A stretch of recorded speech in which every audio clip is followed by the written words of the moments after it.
বুধবার বঙ্গোপসাগরে লঘুচাপ সৃষ্টি হয়ে এটি ঘূর্ণিঝড় রোমেলের রূপ নেবে বলে জানিয়েছে আবহাওয়া বিভাগ। এ খবরে আতঙ্ক বাড়ছে সাতক্ষীরা উপকূলবাসীর। তবে যে কোনো পরিস্থিতি মোকাবেলায় প্রস্তুত জেলা প্রশাসন। আরো জানাতে সাতক্ষীরা থেকে যুক্ত হচ্ছেন সহকর্মী শরীফুল্লাহ কায়সার সুমন। সুমন, ঘূর্ণিঝড় রোমেল নিয়ে সবশেষ কি আপডেট রয়েছে আপনার কাছে? ধন্যবাদ আপনাকে। বলে রাখা দরকার যে রোমেল আসবার যে নির্ধারিত তারিখ সেটি হচ্ছে লঘুচাপ। মূলত লঘুচাপটি সৃষ্টি হবে কিন্তু আগামীকাল 22 তারিখ। এটি বঙ্গোপসাগরেই এই লঘুচাপ সৃষ্টি হবে, তারপরে তার গতি, প্রকৃতি এবং চরিত্র নির্ণয় হবে। আপনাকে বলে রাখা দরকার, আমি যেখানে দাঁড়িয়ে আছি এটি হচ্ছে জেলা এবং আশাশুনি উপজেলার এটি সেই যে নদীর তীরে আমি দাঁড়িয়ে আছি, এখানে কিন্তু খোলপেটুয়া সেই নদীর তীরের এই উপকূলবর্তী মানুষ কিন্তু বারবার ক্ষয়ক্ষতির শিকার হয়েছে।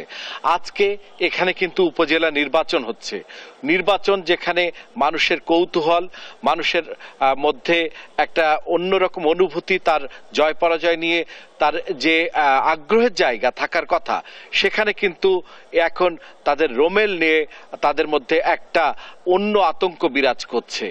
এখানে কিন্তু যে কোনো দুর্যোগকে বিশেষ করে আইলা তুলনা করা হয়, কারণ এখানে আইলা এবং আমপান এখানকার মানুষকে বারবার ক্ষতিগ্রস্ত করা হয়েছে, তাকে ভিটে ছাড়া করা হয়েছে, তার ফসলি সম্পদ নষ্ট করা হচ্ছে, অসংখ্য মানুষের মৃত্যুর কারণ ঘটেছে এইসব দুর্যোগগুলো। তো এই উপজেলার মানুষ, শ্যামনগর উপজেলার মানুষ, তারা কিন্তু বারবার এই দুর্যোগের ক্ষতির শিকার হয়ে তারা কিন্তু এখন আতঙ্ক বিরাজ করছে যে এই রোমেল তাদেরকে কতটা ক্ষতির শিকার করবে।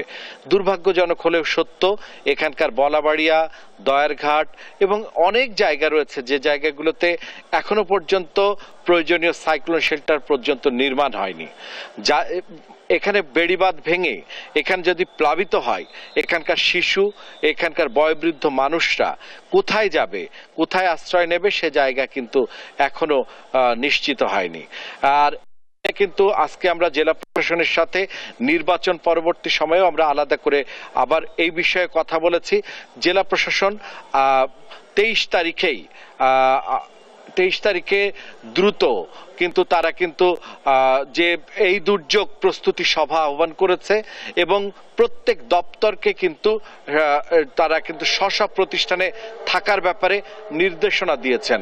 এই ছিল সর্বশেষ।